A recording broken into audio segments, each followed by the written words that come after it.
जय श्री कृष्णा। मैं आपका माधव पांडे। आज का विषय है श्रीमद् भागवत पूतनावत।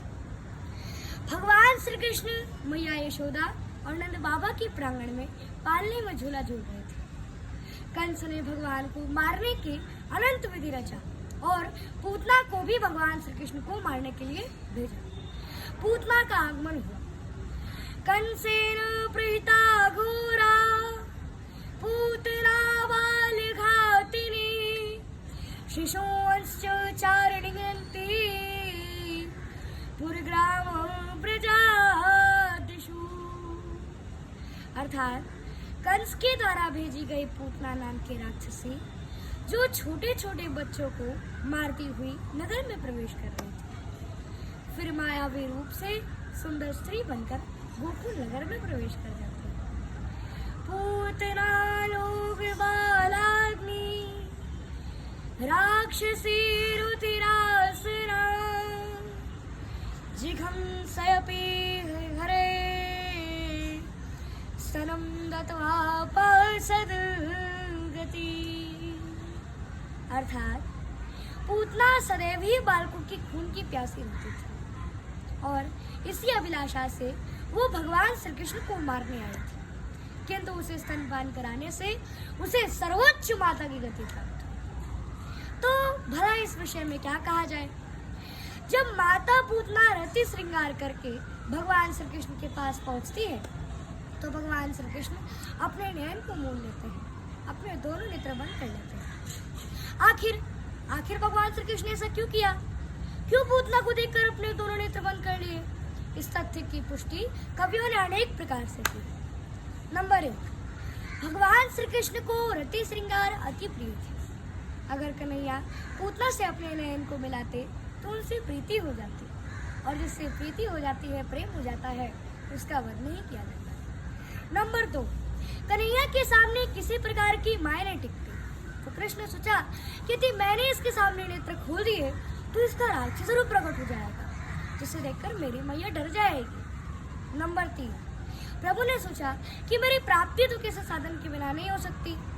इसने इस जन्म में तो नहीं बल्कि पूर्व जन्म में जरूर कुछ साधन किए होंगे, इसीलिए उसे देखने के लिए कन्हैया ने नेत्र बंद कर लिए। कन्हैया ने नेत्र बंद कर लिए।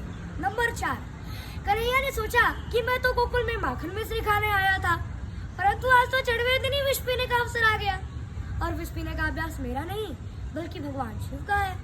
इसलिए भगवान शिव का ध्यान करने के लिए कन्हैया ने नेत्र बंद कर लिए कि प्रभु आप आइए और विष पी लीजिए, बाद में बचा दो तो मैं पी लूंगा। नंबर 5, भगवान विराट स्वरूप श्री कृष्ण की दाया नेत्र सूर्य और बाया नेत्र चांद है।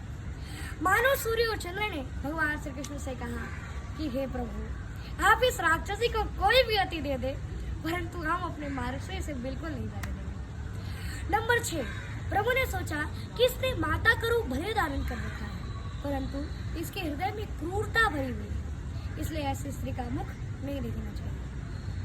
पूतना ने भगवान श्री कृष्ण के मुख में विष मिश्रित स्तन को डाल दिया। भगवान श्री कृष्ण दूध पीने के साथ साथ उसके प्राण भी हरने लगे। पूतना वहां से भागी और राक्षस रूप में प्रकट हो गई और कहने लगी कि सामुंश मुंचाल मिते प्रभासिनी निस्पृह यमाना खेल जेव मर्मणि वृत्ते त्यनेत्रे चरणों भुजो मोर प्रसवन् गात्रा क्षिपते रुडोड। अर्थात बाल संहिता में ऐसा उपाख्यान आता है कि जब बालकों को पूतना नाम का ग्रह लग जाता है तो बालकम मुंचु मुंचु पूतने, तो इस मंत्र से झाड़ा लगाया जाता है, परंतु यहाँ तो पूतना को ही बालक लग गया, इसलिए वह कहती है कि मुंच मुंच कन्हैया छोड़ दो छोड़ दो। कन्हैया ने कहा कि मौसी, हम जिसे पकड़ते उसे छोड़ते नहीं है। इस प्रकार पूतना मृत्यु गति को प्राप्त हुई। पूतना का शरीर बहुत बड़ा था, जहाँ उसकी अलके गिरी वह अलीगढ़ हो गया, जहाँ उसका गला गिरा वह आगरा हो गया, जहाँ उसका हाथ गिरा वह हाथरस हो गया। फिर भगवान श्री कृष्ण ने माता पूतना से क्षमा याचना की कि हे माता, स्तनं धनस्येव स्तनेव जीवे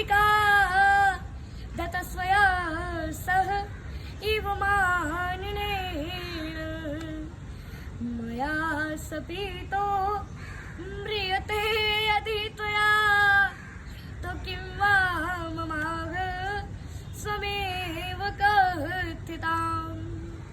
अर्थात हे माता, मैं तो एक दूधमुहा बच्चा हूँ और मेरा दूध ही आ रहा है और तूने मेरे मुख में विस्मसित स्तन को डाल दिया और मेरे दूध पीने से तू मृत्यु गति को प्राप्त होती है, तो इसमें मेरा क्या दोष है?